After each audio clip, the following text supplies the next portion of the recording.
Good evening, folks. Looking to resume the regular meeting of council Monday, March the 9th, 7 p.m. We have one item to add to the agenda. Folks, you had it at your table with a memo, and if you could insert, please, at 7.3.2. And with that, looking for approval of the amended agenda. So moved. Seconder? Second. All those in favor? Opposed? Motion carried. Note that Councillor Martin is away as per his request. And with that, we shall move into public participation. If there's any folks within the audience that are looking to present to council, please step to the mic. And for the benefit of all of us and our recorder, you can either say your name and address and whatever as per usual, or you can just provide it to our recorder. Larry Ilford at 276B Belmont Road. Greetings, Madam Mayor, Councillor, staff. Everybody seems to be in position and ready to go. Congratulations. We were invited to attend a meeting last Tuesday night of the Planning and Land Use Committee with regard to 284 Belmont Road. Madam Mayor, one moment, please. Yeah, it just for one moment. Councillor Nault would like to declare a conflict with that particular property in that he lives adjacent to it. Indeed, he does. And so if we can allow him a moment to step aside just to keep everything on the up and up here so that he's not hearing or receiving any information on that. Thank you. Thank you. This regards development permit, variance permit DVP 15-001. So we were invited, the community was invited to attend this meeting, and we did. And it was very efficiently carried out. It concerns the parking in this new building and how it might be relaxed in various ways to accommodate the size of the building that is being constructed therein. And at the bottom of that part, it says, additionally, the applicant has requested amendments to the existing development agreement registered as a S219 covenant. So those of us who weren't particularly concerned by how you parked cars underneath a building were concerned with how the building looked, how it was sited, and what other aspects of it might interact with our immediate community. We were very politely treated by Gordy Logan, who pointed out to us really that this meeting was about parking. It didn't have much to do with anything else, although we did come on the expectation that we would have something to say. And each time we said something that wasn't about the parking, we were ruled not out of order, but as sort of not in the agenda. This disturbed us. This is on a plan that was presented in 2007 and 2008, and it lapsed 3 years after. It appears to have been picked up holus bolus out of the garbage can and dropped upon us again. While we may be in general in favor of a program to develop this property, we do have some concerns.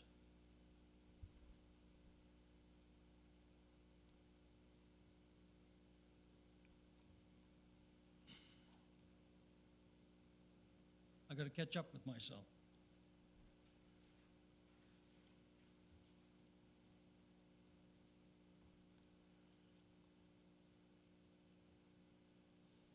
So this apparently has to do with the acceptance of this has to do with the new program Council has put in place regarding development permits.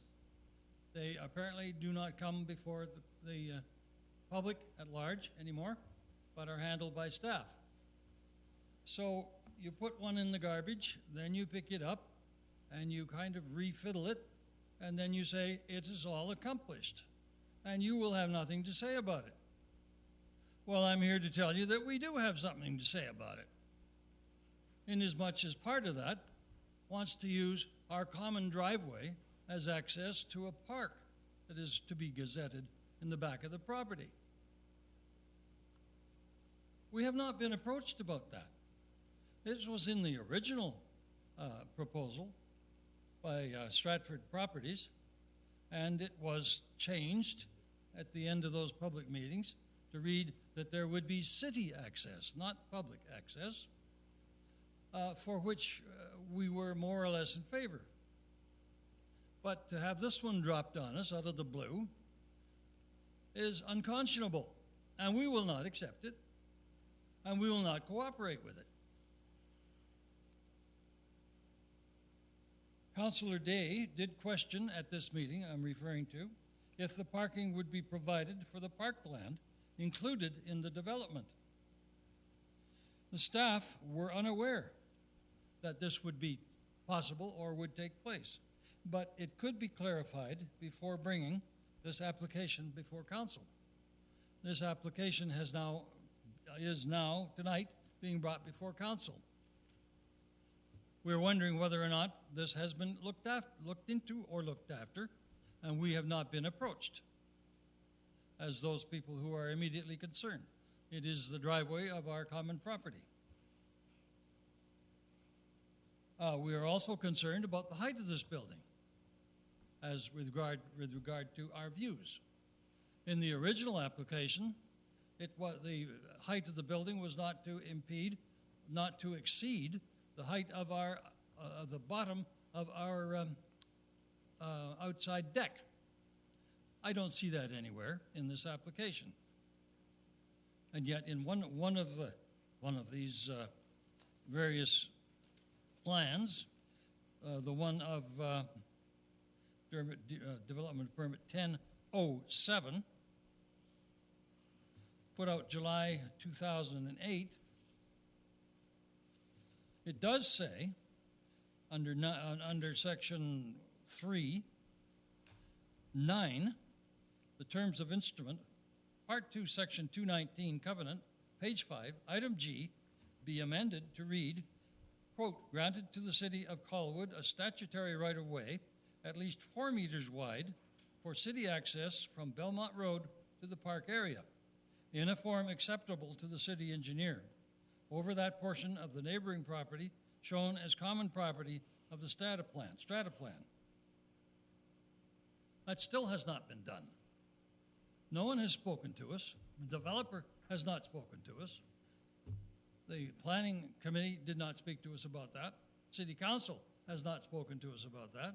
Planning has not spoken to us about that, although I have talked to planning about it previous to that meeting on last Tuesday. And I got some information back from planning saying that certain things would be available. This is from Richard Walker. Hello, Terry and Barb. Please find attached.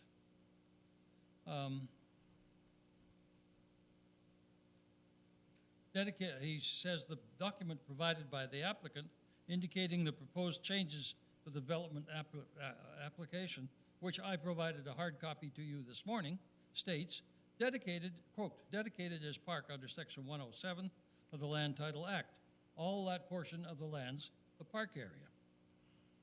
Wording is slightly different, however, between one and the other. And I suspect, this is Richard Walker, I suspect that it's likely an oversight. As far as I know, that oversight has not been corrected. So here we are. What kind of a democracy are we running here? Where we are not allowed to comment on a development permit that has come before, and we are not at all satisfied. We also need to talk a little bit about congestion in Belmont Park. We have a school that's headed for 800. It is a French-only school. so that the kids who are going to school from Belmont Park have to be bussed out. And those who are coming for French have to be bussed in, as are the parents who come in. And the comments that were made at the committee of last Tuesday were that, there were very few, wasn't much traffic. Well, try the traffic at 8:30 in the morning and try the traffic at 10 minutes to 3 in the afternoon. If there was an emergency declared in any way, shape, or form, there would be nobody able to get anywhere with anything. I'd like to know whether or not that has been taken into consideration. It doesn't appear to have been, and this would appear that it's going through as denoted. We would like some satisfaction. Thank you. Thank you, Mr. Elford. Anyone else from the public wishing to speak to anything? Information? Last and final chance. Seeing none, we will then move forward. We have Mayor's message. I have a couple of announcements to work with. In Canadian Forces base of Esquimalt is going to be upgrading the existing A and B jetties located in Constance Cove. I know that's outside of our jurisdiction, but there will be some changes there that may have makes people inquire. So they do have a public information session on March the 25th from 7 till 9 at the Songhees Wellness Center. If anyone wants to attend to that, if you're in the adjacent waterfront areas there, you might want to partake in that. And I think that's all at the moment that we've got for tonight. Looking then to move into item 4, which is adoption of the regular meeting of Council February 23rd minutes. Second, please. Second. All those in favor? Opposed? Motion carried. Looking to receive a series of minutes here. Committee of the Whole Budget, February 16th. Cycling Advisory, February 2nd. Economic Development and Innovation, January 22nd. Planning and Land Use, February 3rd. And Parks, Recreation and Culture, January 19th. Second, Councillor Nault. All those in favor? Opposed? Motion carried. Presentations, we have 2 this evening, and we will start with CREST representative, General Manager Gord Horth. If you want to take the stand there, thanks. Thanks very much, Mayor and Council, for giving me an opportunity just to give a little bit of an overview of what CREST has been up to, and I apologize right up front to Councillor Logan, who's seen much of this material before, so I'm just going to wander over. Apparently Marcy says like Oprah, I can wander around, and not perhaps not as gauged as Oprah here, but. And I hope we make that bigger because I can't read that. There you go. I can do it from over there? All right. So I'm just going to give you some highlights in terms of what we've been up to, and by all means, ask lots of questions at the end, or you can jump in at any time. I think the important aspect in this slide is that we went live in 2003 with 36 agencies 12, 13 years ago. We stand at 50 agencies, so people obviously believe the system provides great public safety network, and it's cost effective from a delivery standpoint as well. So we continue to improve in terms of how many agencies come on board, and you'll see in terms of the investment we've made in the last 12, 13 years as well. This is what the network looked like in 2003. So there were sites all throughout the region, a couple in the Gulf Islands, out in the western communities, 1 or 2 in Saanich, Victoria, and 1 out in the peninsula. That posed some challenges at the beginning. We frankly didn't have enough infrastructure to provide the coverage I think that people were expecting. The board recognized this fairly early, and we made further improvements, and we continue to do so. In fact, one of our most recent sites is on Triangle Mountain that we put in 2013. But that's our infrastructure today. We have 29 sites instead of the 9 we started with. And secondly, the fire apparatus, the vehicle repeaters, just really allows fire departments to bring their infrastructure with them. And it's like a hotspot really at an incident, and they tune the radios to that incident command vehicle, and that gives them pretty well guaranteed 100% coverage in the area. But we are a technology company, and the system has been live for 12, 13 years, and it's difficult to maintain with the existing vendor. The system is discontinued, so it's difficult to get spares for.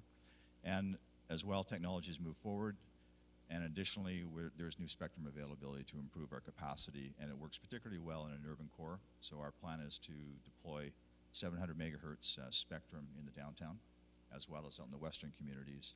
And we may push it out onto the peninsula and stick with our existing frequencies, which is VHF, works very well in a rural area, travels far, goes through trees, which is in the rural area, works very well sort of out in the western communities and on the Gulf Islands as well. So we'll be adding sort of a dual band situation where we've got 700 in the cores, and VHF will continue to be deployed in the outlying area. The plan is to roll this out in the next 3 or 4 years, and I think that what we will see is increased capacity by using this different spectrum. We will get better coverage. We're going to a different technology called multicast now. It becomes simulcast. I'm not going to go into the technical aspects. And the audio quality is improved just with the use of technology. Things have changed dramatically in the last 12 years. As I said, not many of you are packing the same smartphone that you had in 2003, probably don't have the same laptop or desktop, and really what CREST provides is a technology solution for interoperability and connecting the 50 agencies together. So it's time to refresh the technology, and that's the plan. We've been aggressively reducing our debt, and it stands below $10 million. Our initial outlay was $25 million, and over the next 4 to 5 years, we expect to deploy the new technology. And it'll about half will be network, about $12 million, and about half, another $12 million, will go to replacing radios over that 5-year window. That's the timetable, roughly speaking. We'll start in the core. Agencies in the core will switch to a dual band radio so they can go anywhere, 700 or VHF. We'll go live in 2016. We'll push that technology out into the West Shore and onto the Saanich Peninsula, and we'll convert the rest of the system in 2018. So about a 3 to 4 year window. As I said, in terms of we feel it's fiscally well managed. We can do the network under 2% annually over the next 7 years. Radios are a more costly item in terms of its additional cost. However, agencies can time their purchases, and we're going to RFP on that, so we hope to get a good price on it. It's a very competitive market these days, but we think that those costs can be contained over a phased approach. For example, your fire department is slated for possible replacement in 2017 for their radios. RCMP 2016, I guess the nice thing about having an RCMP contract, you don't pay for the radios, you're paying on a per member basis. The radios come with it, so even though we're asking them to put new radios into play, you don't pay for that price. It's a fixed cost for those people using the RCMP services. Different story if you've got a municipal police force. One of the things that's kind of interesting and may not have got onto your radar, Councillor Logan may have raised it. When we rolled out, we received a call answer levy on landlines from all residential users in the CRD, and that brought us in about $1.5 million annually. Obviously, as people move to cell phones, that revenue's been decreasing. So if we had kept up with inflation, we'd be getting about $1.9 million annually. However, we're getting about $1.3 million. So that gap comes out of the levies we charge users, including obviously Colwood and everyone else.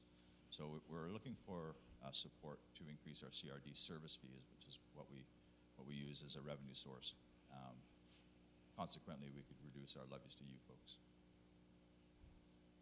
We rely heavily on our user advisory committees, like our fire services, police services. We've got a special committee, it's not very well lit up there. Radio Systems Upgrade Working Group, kind of an acronym for the users looking to outline what they want in the new network and the feature set of the new radios. So we've been actively working for about almost 2 years on this program. And I think we're in a position now where they feel comfortable in terms of what the new system will do and what the new radios, how they perform, because they've been deployed out in the field for over a year now. Again, we're trying to reach out to make sure that our shareholders, like Colwood, are well informed and up to speed. I was at the police chiefs meeting for the area last week. So we make a real effort to communicate to our shareholders, to our user groups, and frankly, anyone who's interested in public safety. So the shareholders voted for the expenditure last September, and the board at our February meeting gave us the go-ahead to go to RFP on the network side of things. So that will hit the streets in about 2 weeks' time. And we will use user agency representatives to be part of the evaluation committee, so that we've got buy-in and good understanding as we roll out on the next generation. And I'm open to any questions from anyone. Turn to council. Any questions for Mr. Horth?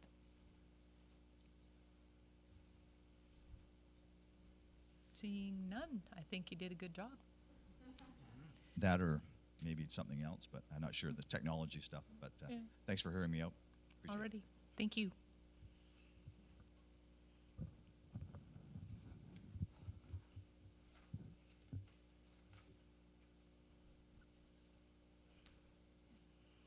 Next up for presentation, please, the Dogwood Initiative folks. Jane, who's going to? So I know you've got a few. So, yep, come on up. Good evening, Mayor and Council. My name is Katheryn Cass. I'm actually a resident of View Royal. Do you want my address, or that's okay? I am the acting community organizer for the Colwood chapter of Dogwood, and I'm just stepping in tonight for Nikki Tsares, who is a Colwood resident, and she's not able to make it tonight. Oh, better? Okay. Did you get enough of that? Did you hear what I said? Sorry. Nope? Good. Okay. Before I pass the mic over to our Colwood team to present the background information and the motion, I just wanted to mention a couple of things. First, I want to acknowledge that we are meeting and presenting this motion on the traditional territory of the Coast Salish people. And I'd also like to acknowledge and express appreciation to Colwood Council for passing a Dogwood motion last August, stopping the expansion of oil tanker traffic on our coast. And now I'm going to give the mic over to Judy Nault, who will give some background information about the motion.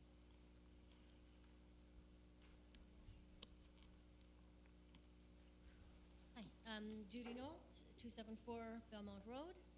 I'm a volunteer with the Dogwood Initiative, and I'd like to present some speaking points to the motion, which you also have in your package, I believe. The TransMountain expansion project, if approved, would triple the TransMountain pipeline capacity and increase oil tanker traffic almost 7-fold through the Strait of Juan de Fuca. An increase in groundings, accidents, incidents, leaks, and oil spills would be inevitable.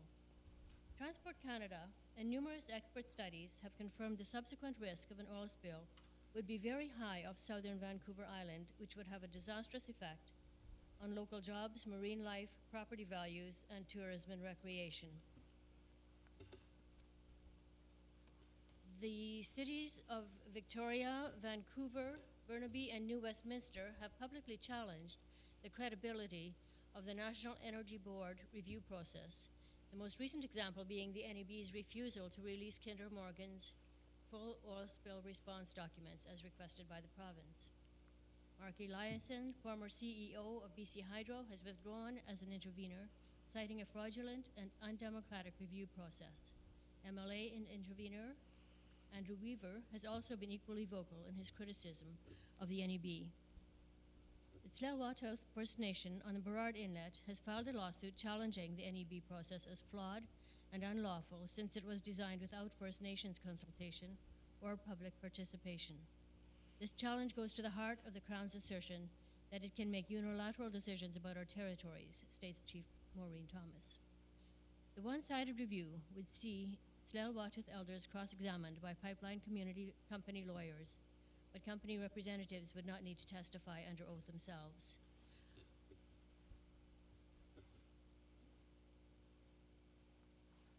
Once again, I'm just stepping in for Nikki Tsares with a few more speaking points. The grassroots movement to stop pipeline expansion and tanker traffic off our coast has mushroomed in the past 2 years. In the riding of Esquimalt Royal Roads alone, over 7,000 residents have signed Dogwood's initiative petition in support of a citizens' initiative to allow BC citizens to vote on the issue of expanded oil tanker traffic. Dogwood now has more than 210,000 supporters throughout BC, with 1,000 active volunteers in 38 electoral ridings. There are more than 50,000 supporters in the Capital Regional District and almost 1,400 in Colwood. Dogwood intervened successfully during the municipal elections with 500 candidates completing its survey and 40,000 people visiting the Let BC Vote 2014 website.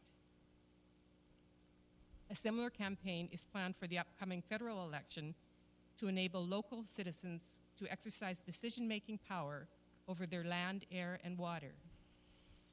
If the province withdraws from the NEB equivalency agreement and institutes its own review, this will bring decision-making power back home to BC where it belongs. Continued pressure is needed to make sure that the Union of BC Municipalities and the Association of Vancouver Island Coastal Communities lobby the province to take immediate and decisive action. A similar motion has already been passed in the municipalities of Esquimalt, View Royal, and Vancouver, and will be tabled in Victoria this Thursday. Thank you. I'll pass the mic to Whitney Moyer, who will present the motion.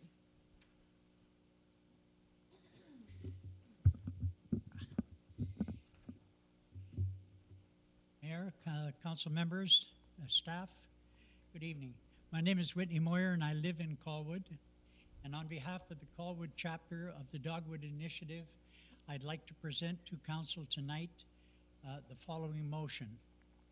Whereas the current National Energy Board NEB assessment of the TransMountain pipeline has proven to be deeply flawed, undemocratic, and no longer credible, and whereas the Union of BC Municipalities endorsed Victoria's Emergency Resolution, LR2, in September 2014, calling on the Environmental Assessment Office of the Province of British Columbia to undertake its own environmental assessment process of the TransMountain expansion project and withdraw from the 2010 equivalency agreement with NEB. But no response has been received from the province. Therefore, be it resolved that the Colwood Municipal Council affirms support for the 2014 UBCM Resolution LR2, calling on the province of British Columbia to withdraw from the 2010 equivalency agreement with the NEB and undertake its own environmental assessment process of the TransMountain expansion project, with meaningful participation by First Nations, municipalities, and all other interested British Columbians. Be it further resolved that the Association of Vancouver Island Coastal Communities endorse UBCM Resolution LR2 and call for a prompt response from the government. Thank you.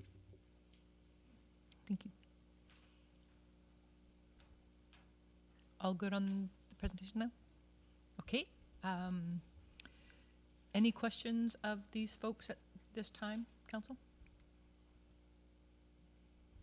Seeing none, thank you very much. Moving into item Number 6, correspondence requiring council direction.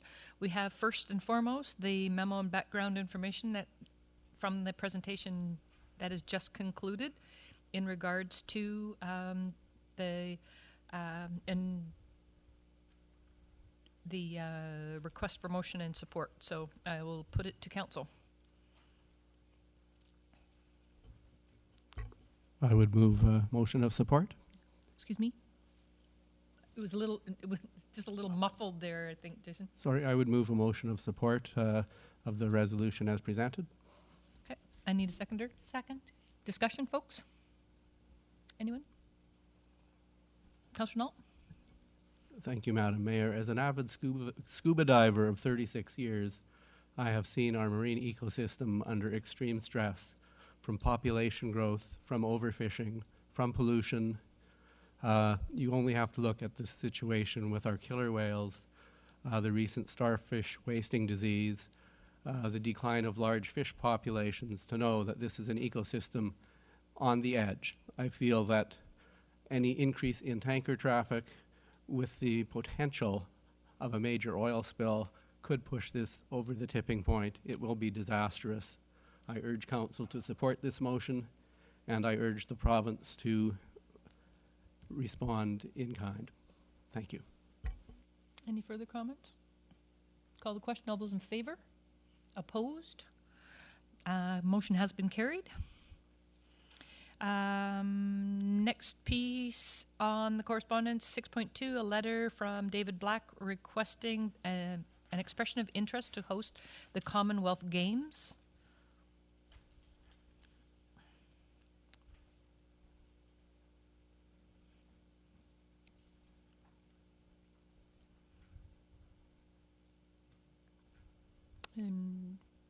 Is there anybody to take a lead? Does anyone know?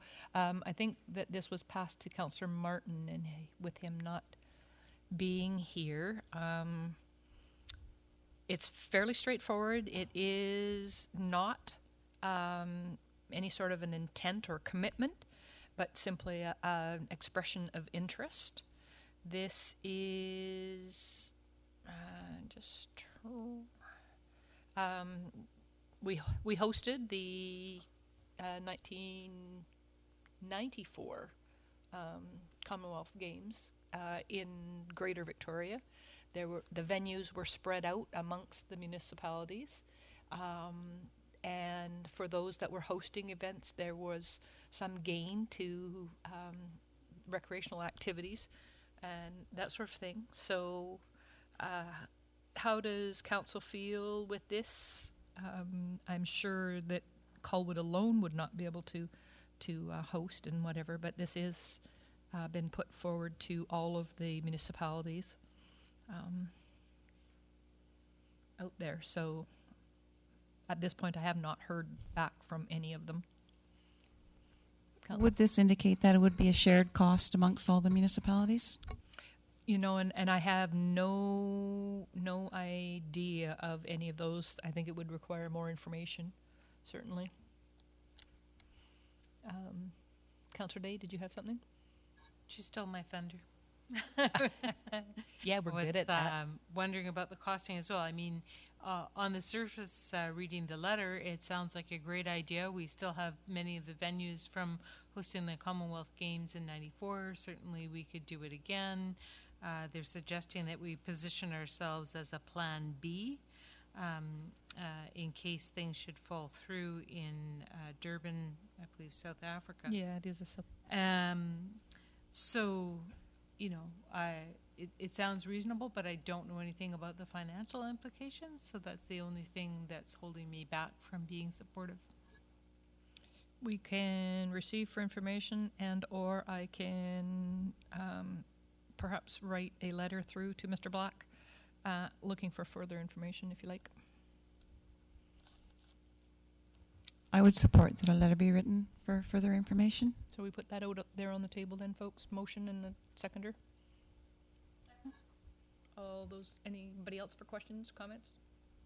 Councillor Nault? I think the telling paragraph in the letter is we believe the cost of the games has inflated to a level that imperils the chances of Commonwealth cities holding them.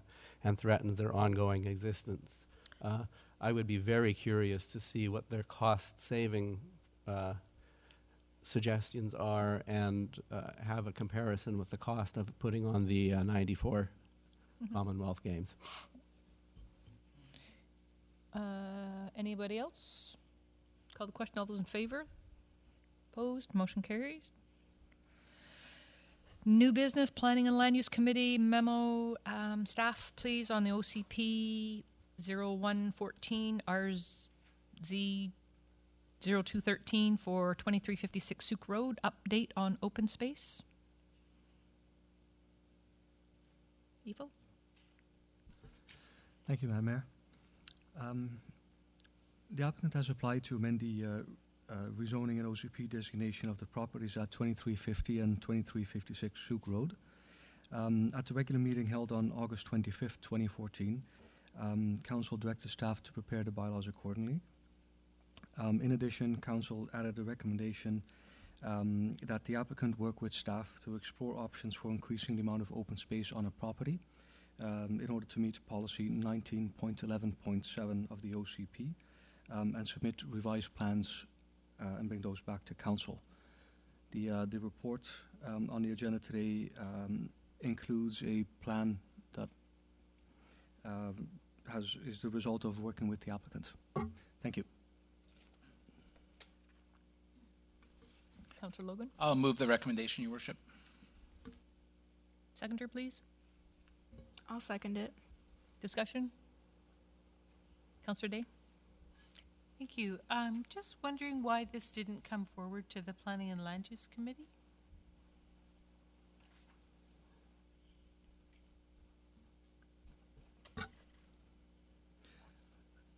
I believe at that time we may have overlooked that section of the OCP.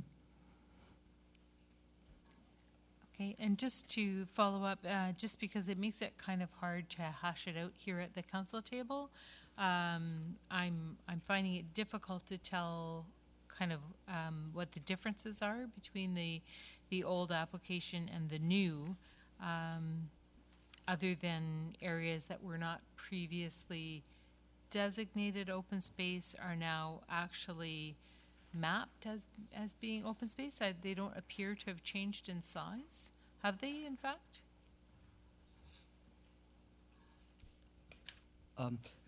The overall, I guess, site plan has indeed not changed. We've just now designated certain areas that will be kept as open space. To clarify, the single-family residence on one of the properties will remain. So with the open space now dedicated or shown on the plan the way it is, it also kind of outlines what the I guess remainder situation will be with the regarding the single-family dwelling on the property. Anyone else? Call the question on the recommendation. All those in favor? Opposed? Motion carries. Item number 7.1.2, DVP permit application 1502 for 3127 Wood Park Drive. Thank you, Worship. The applicant is requesting to vary Section 5.6.06, subsection 2A of the Land Use Bylaw number 151, reducing the minimum allowable side yard setback requirement from 1.5 meters to 1.2 meters for the northerly side yard, and the allowable combined side yard setback requirement from 4.5 meters to 3.8 meters in order to facilitate the construction of a carport or garage addition to the northern side of the existing single-family dwelling. The applicant has stated that he is requesting the variance as there is not enough space currently to build the carport or garage, and he's also added that the neighbor, would effect, is not concerned as his garage is on the same side that the new structure will be built. And I will move that it was recommended by committee, and I so move that the development variance permit number DVP 15002 be authorized for issuance, which would have the effect of varying A and B, which were outlined above, and on the property described as Lot 13, Section 68, Commonwealth District Plan 21165, also known as 3127 Wood Park Drive, subject to the applicant providing a survey certificate prepared by a registered BC land surveyor, demonstrating the compliance with the reduced side yard setback requirements immediately after the concrete foundation has been placed. Discussion, council? Seeing none, call the question. All those in favor? Opposed? Motion carries.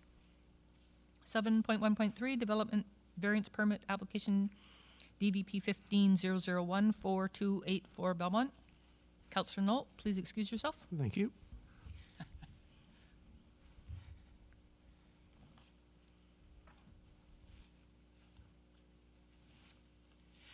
Councillor Logan. Thank you, Your Worship. The applicant is requesting to vary section 52.2.01 of the Land Use Bylaw number 151, relaxation of the minimum allowable number of off-street parking stalls for residential multifamily use from 1.5 per dwelling unit, plus one for each 100 square meters of building floor area exceeding 60 square meters, times the number of dwelling units to 1.1 per dwelling unit, and the relaxation of the minimum depth of a 90-degree off-street parking stall perpendicular to the maneuvering aisle, pursuant to section 2.2.02 of the Land Use Bylaw number 151, from 5.8 meters to 4.5 meters for not more than 20% of the total number of required off-street parking stalls. The applicant gave an overview of the parking study conducted by Bunton Associates Engineering that stated they found 0.8 stalls per dwelling unit would be suitable, although they are requesting the variance for 1.1 stalls per dwelling unit. I do want to say that and offer my apologies to those that showed up to the Planning and Land Use Committee meeting on Tuesday.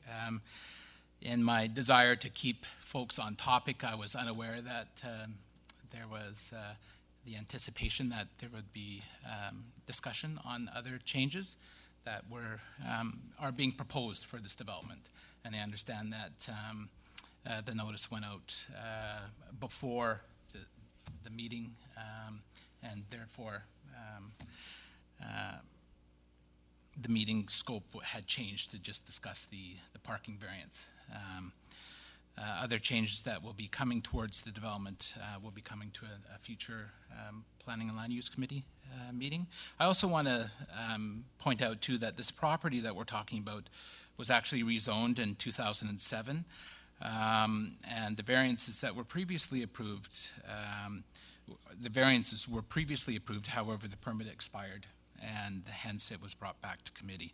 So again, the only discussion that we had at the committee on the agenda was regarding the parking. So it was recommended by committee, and I so move that the development variance permit number DVP 15-001 be authorized for issuance, which would have the effect of varying A and B on the subject described as Lot A, Section 96, Esquimalt District, Plan 4475 or 287 Belmont Road, subject to items 1 through 4 in the recommendation. Seconder, please.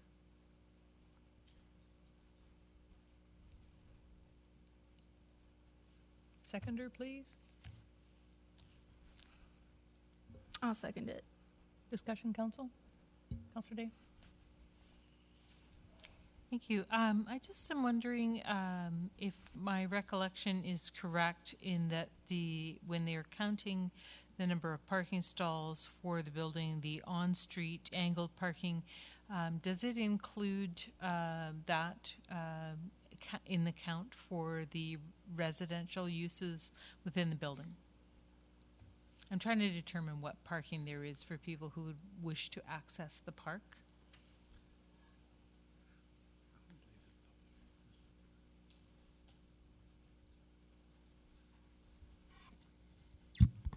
I don't believe there is any public access to the park. That park was created to preserve the Gary Oak Meadow, and public access would probably destroy the Gary Oak Meadow. Obviously, the people who live in the building will have easy access, but we will do what we can to prevent that. there is will be a walking access on this property for the city to access the park.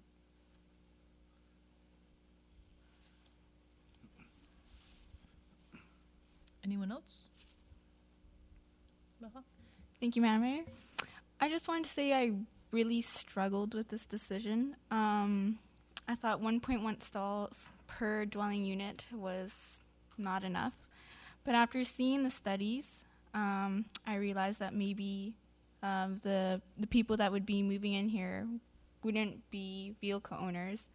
And I also thought that this move to reduce parking stalls would be a step towards achieving our goals in our master transportation plan, and that it is near public transit, it's a walkable area, and for this reason, I think it's appropriate to accept the reduction in parking stalls.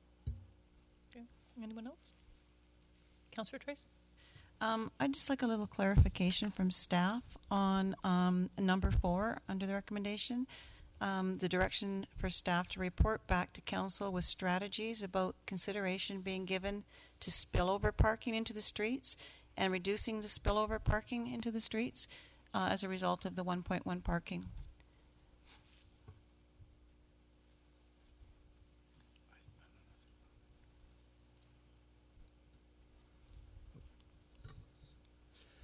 The currently the strategies that we are using is to create official on-street parking in the form of parking scallops. Based on the parking study, there were no recommendations provided as far as to I guess reduce spillover. The study seemed to speak to that the proposed or the variance that is requested is actually more than they would recommend for a minimum amount of parking. So there's no additional spillover strategies that we're aware of at this time. Thank you. Anyone else? We heard from Mr. Alford earlier this evening, and although he is aware that the meeting that was called was more specific to parking issues and not to some of the other concerns that he has had and others, both in the past development processes and whatever, will there be an opportunity for staff to meet with him or make sure that he's informed when other parts of this development come forward, as Councillor Logan said? Your Worship, the developer did commit to have a neighborhood meeting to discuss some of the issues that were raised at last week's Planning and Land Use Committee. Also, planning staff has extended the olive branch to let residents know that they're most welcome to come and view the plans before and what is currently proposed. So everyone is aware who attended last week's meeting that was out there. Good. Yeah. Thank you. Councillor Day? Will this project be coming back to the Planning and Land Use Committee so that there can be an open dialogue with the neighborhood about? I realize that some of it's a complicated development because the way that we handle developments and specifically development permits has changed probably between when this first came forward and now. So that was the issue that was being spoken to earlier. So I think it would be beneficial to the neighborhood to have the city, I mean, I know the developer is going to speak to the neighbors, and that makes a lot of sense in terms of building good relationships between developers and neighbors.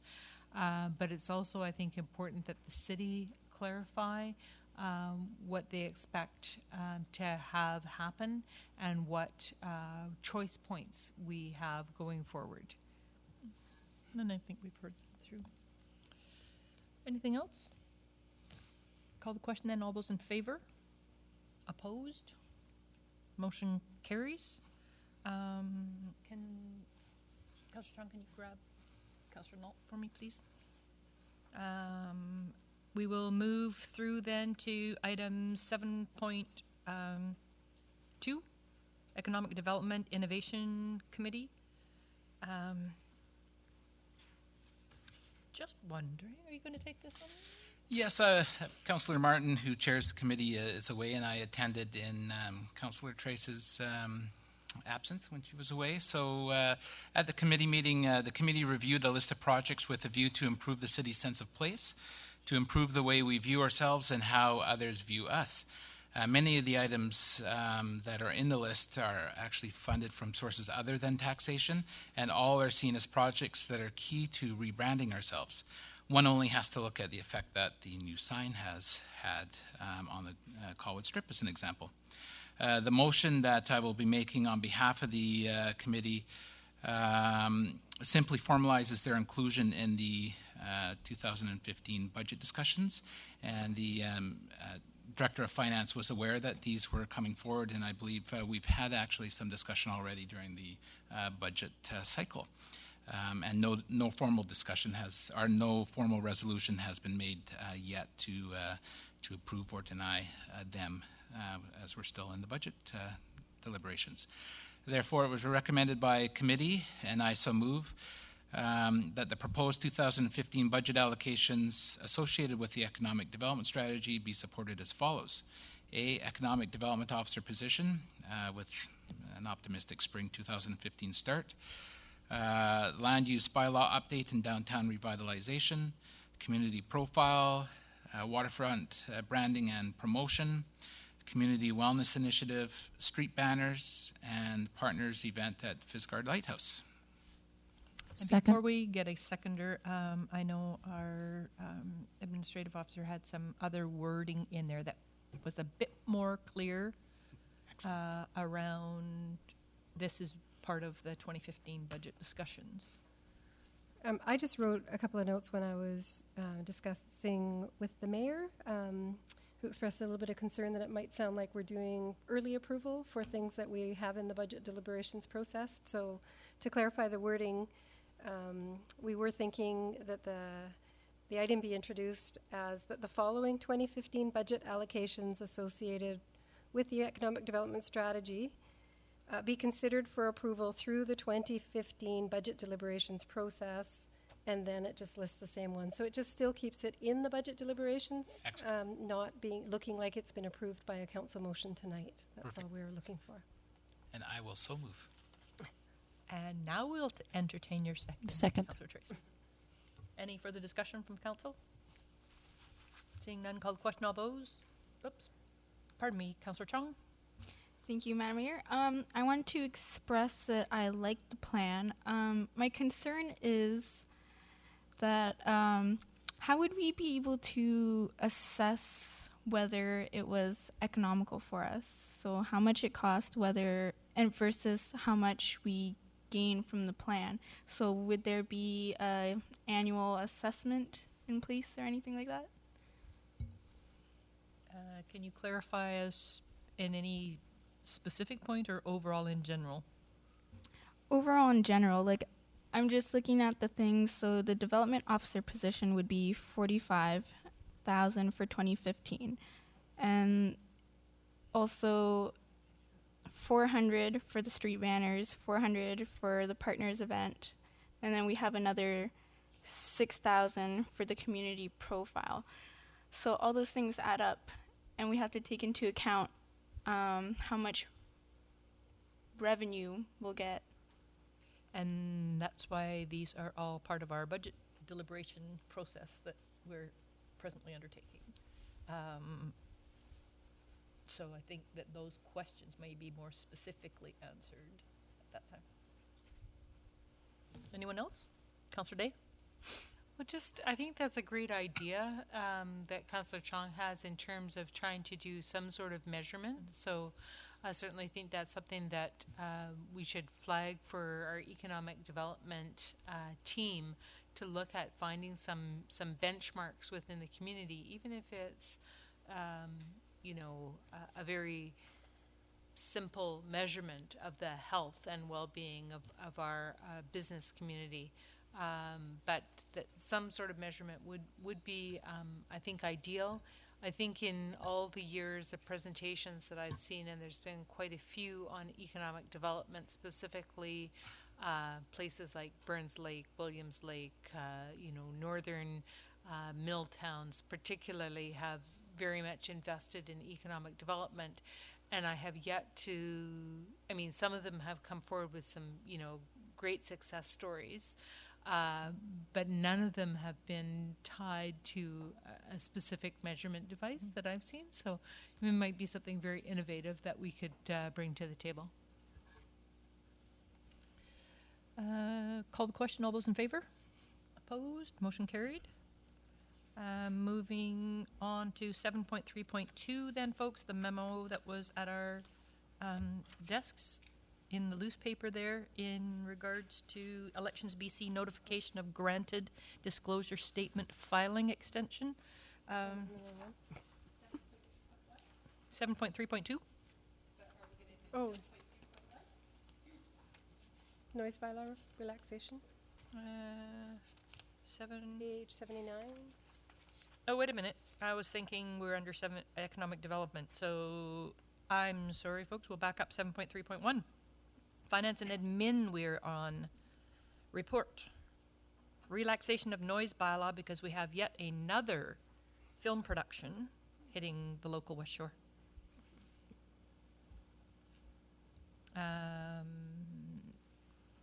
Is there somebody who wants to lead on this, or shall I just give you your intro? I didn't have any success finding Leo DiCaprio last week, so we're on to a new one. Apparently he was at Thrifty's. Yeah, he was. Staff, are you going to... Sure. So the boys' film production team has asked for a relaxation on the noise bylaw Saturday, March 28th and Sunday, March 29th, which would allow them to continue filming right through to 1 a.m. in the morning. And this is taking place at Hatley Castle, and therefore the effect on the neighbors should be much less than it would be if there were any near neighbors. And we've given options of either council resolving to enforce the noise bylaw as usual, or allow the relaxation to permit this filming to be done. And there are no financial implications to the city. The film company will be responsible for notifying the neighbors, and the city will also take steps to make sure it's publicly available information.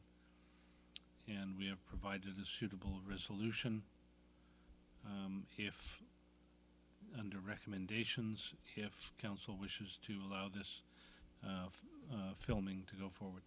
Thank you. Move the recommendation, Your Worship. Discussion, Council? Councillor Nault? Yes, I remember a nightmare from a number of years ago when we had a movie company ask for a similar relaxation of the noise bylaw for Hatley Castle. Again, it was the filming of the X-Men. It wound up with 3 helicopters circling Belmont Park till about 3 a.m., around and around and around, for 2 days. I would like to know, before we support this, what the nature of the noise they are going to generate is, and well, let's start. What kind of noise are they talking about? Is it music? Is it helicopters? Is it simulated Second World War battles? What would you think? I'm afraid I don't have the answer to that. I was away at the time this report was prepared, and I haven't been briefed on it. So. And the second question is, again, for the last time we did this, Hatley Castle got some fantastic improvements paid for by the film company. Colwood got 0. The residents of Colwood got 0, except the loss of 2 nights of sleep. Given that there is no financial implication for the city, I would be opposing this. I think the residents deserve far more information than just let them go, boys.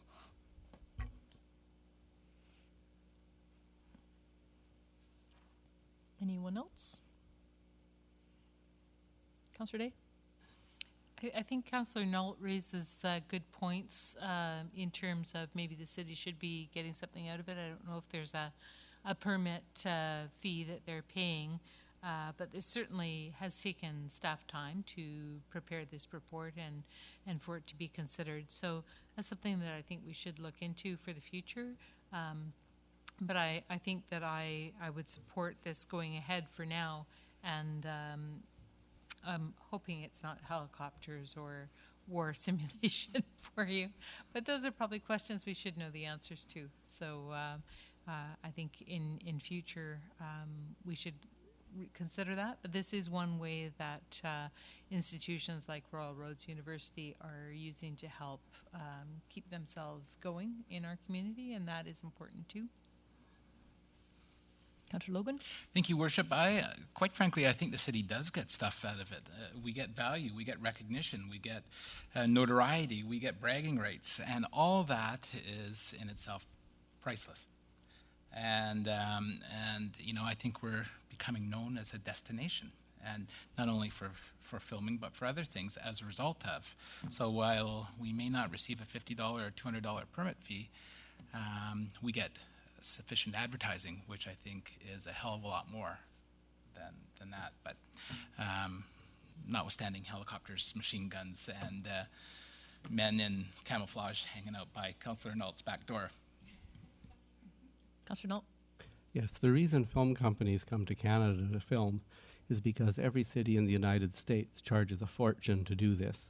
I believe we should be doing the same thing. I would like to see us stay competitive, but at the same time, other cities get a benefit from traffic disruption, noise, inconvenience for their residents. Hollywood is a multi-million-dollar industry, and surely they can afford a few amenities for Colwood. So again, I will be opposing this until such time as we have a financial return and assurances of what the noises are. And I will remind members of council that one of the last film productions we had in the local area did make a contribution on behalf of their involvement, which took some of the pressure off of a grant funding request that we had. So although it might not be always big, we have had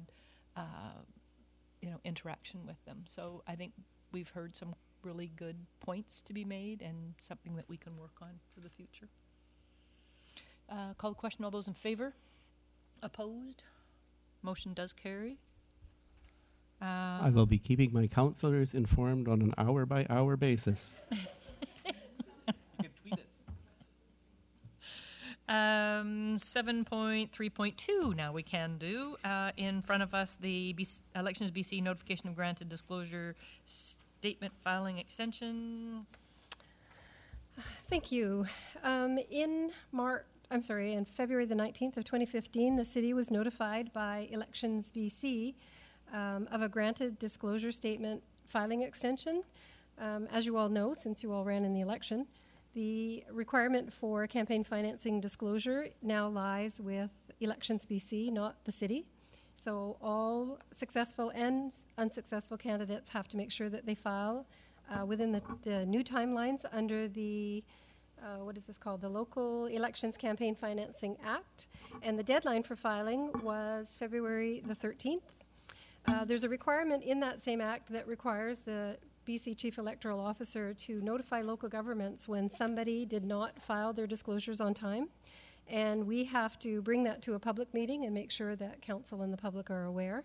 So we do have Mr. Paul DeVito, who did not file his disclosure on time, but because of an extenuating circumstance, the Chief Electoral Officer has granted him an extension without penalty, so there's no fine or fee that he'll have to pay for being late.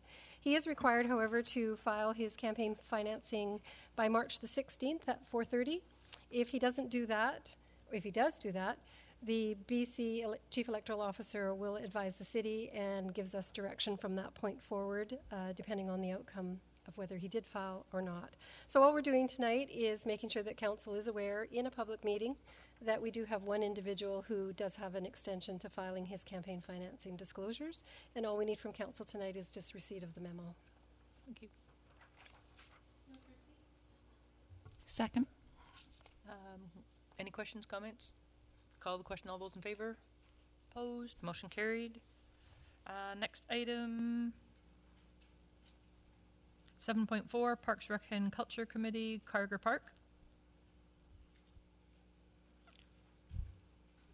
That's for me. Great. Thank you, Madam Mayor. I will just give the highlights of each item.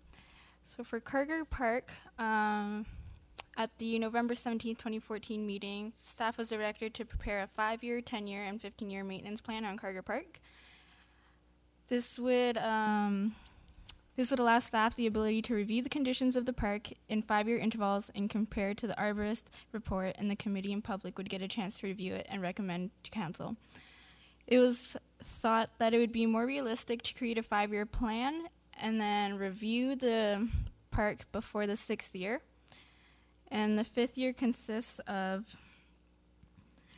removal of invasive species, restoration work, and the removal of 6 trees. The financial implications are approximately $800 for materials. Tree contractor work would be approximately $700 for a total of $1,500. The labor cost to carry out the works will depend on the amount of volunteer assistance available. All the restoration work will fall under the existing invasive species and park restoration budget. The park maintenance would be approximately $7,500 to $15,000 annually, depending on the maintenance level available in the parks and playgrounds budget. It was expressed in the committee meeting that $7,500 to $15,000 annually is quite the range. And I will move that council direct staff to move forward with a restoration plan to remove all invasive species and the 6 small or sickly dead trees, plant native species, prune and maintain all trees within Carger Park to help restore and encourage the growth of the Gary Oak ecosystem for the period of 5 years. In 2020, a review of the next 5 years of the Carger Park restoration plan will be prepared and brought back to the Parks, Recreation and Culture Committee for review and recommendation to council. Seconder, please. Second. Discussion, council? Call, Councillor Date. Sorry, I just want to commend the Parks Committee for their work on this issue.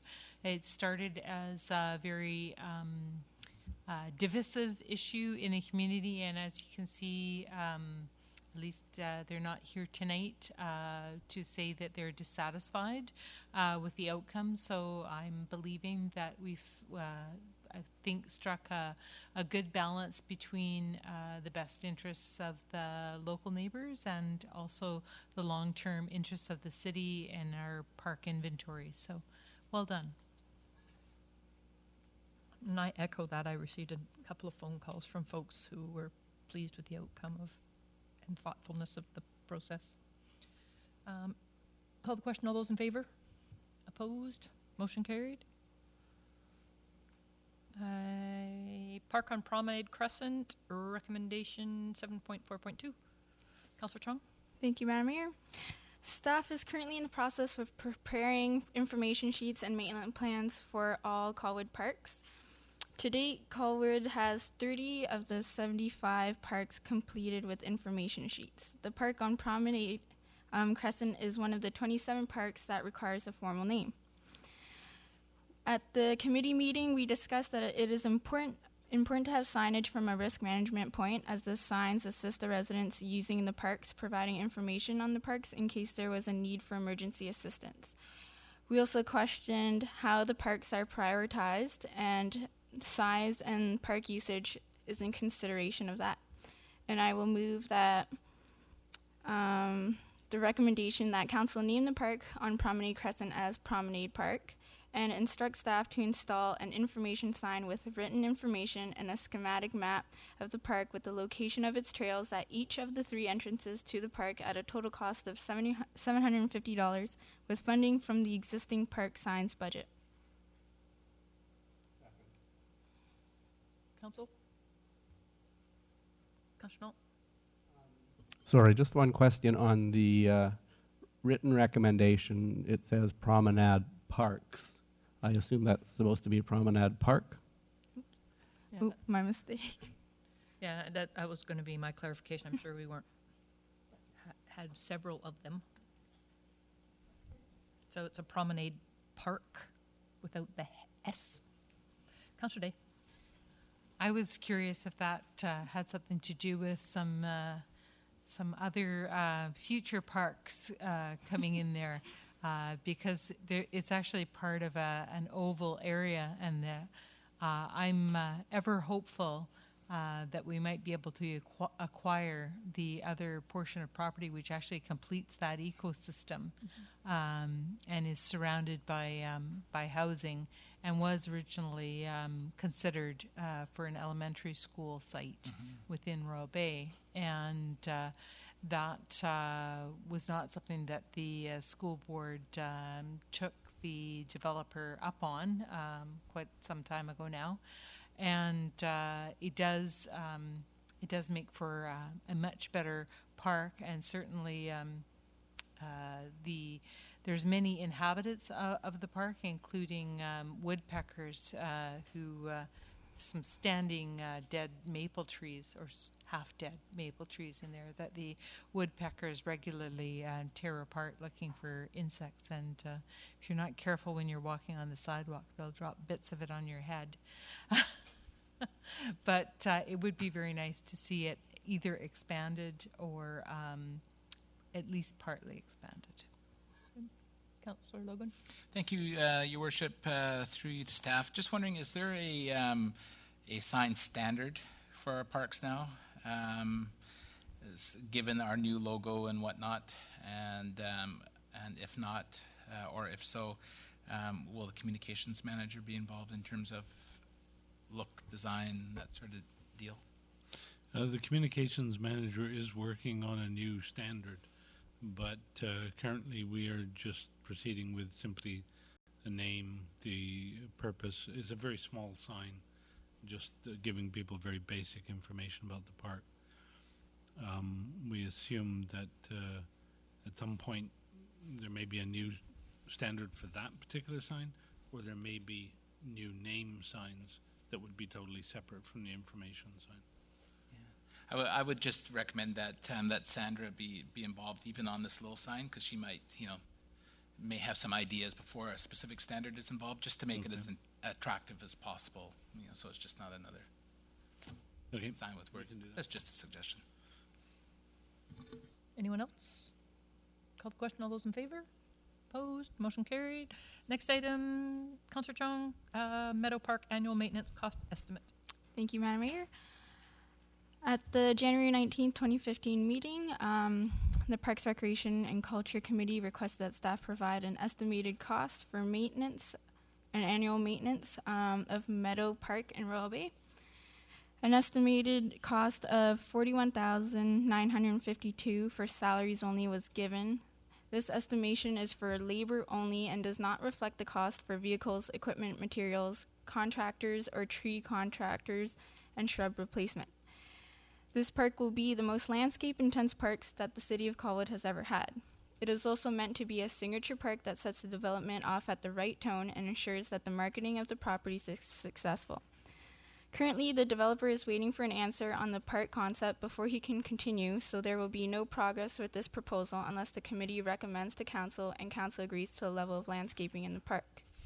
The city is also negotiating that the developer maintain the park for the first year, so the park would have a relatively small effect in the 2016 budget. The full effect of the park maintenance would come in the 2017 budget. The park would increase our park maintenance approximately by 10% because it is the most expensive park that has ever been presented to the city. This is why it would make a good test case. And I would move that the Parks and Recreation Culture Committee welcome the creation of the Meadow Park at Royal Road. I believe that's supposed to be Royal Bay. Royal Bay. As shown in their conceptual plan, and that the cost of the maintenance of Meadows Park be monitored in the early years to determine whether this can be a model for future park development. Conversation, Councillor Day. Thanks. Just a question. There was, I can't remember what they called it, but there was a particular type of landscaping element that they were considering putting in the park, which is kind of like the way the edge of Pelican Drive was done, which is wire baskets of stones that are placed in the center of the park. And I personally did not find them a very attractive option to consider.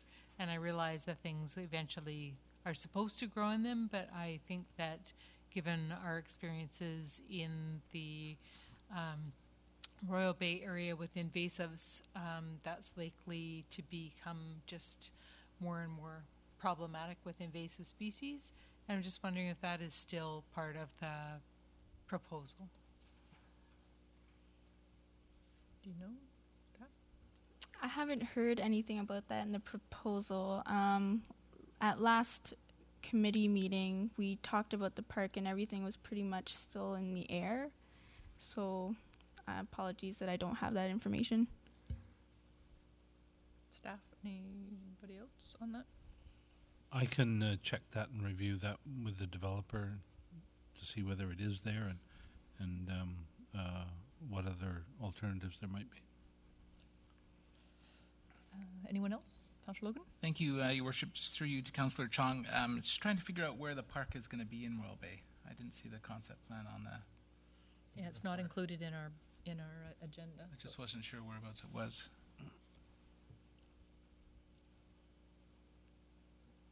Sorry, I apologize that there wasn't an image included.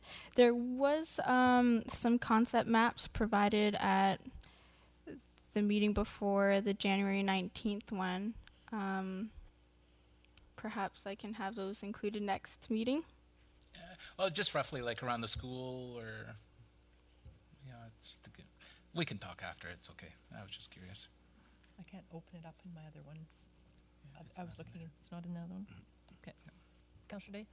So I guess I'm just having a little difficulty because, of course, I love the idea of a big park in Royal Bay, but I have no idea what I'm being asked to endorse here because there is no conceptual plan that's being presented to council. So I'm just wondering if we're maybe getting a little ahead of ourselves. Maybe is it possible that we could bring this back to the next council meeting with the concept plan so that we know what we're agreeing to?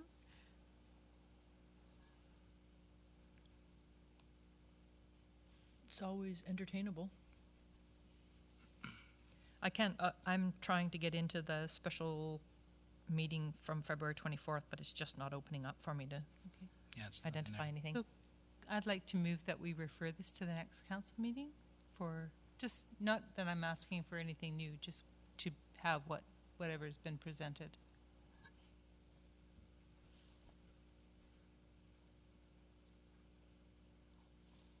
Seconder?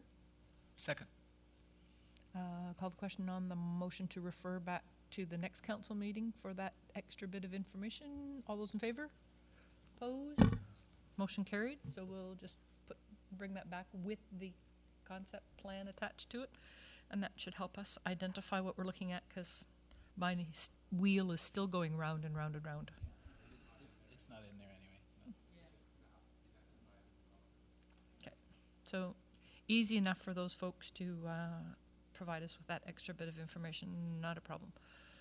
Moving forward then, folks, I do believe that concludes what we have on our agenda before us.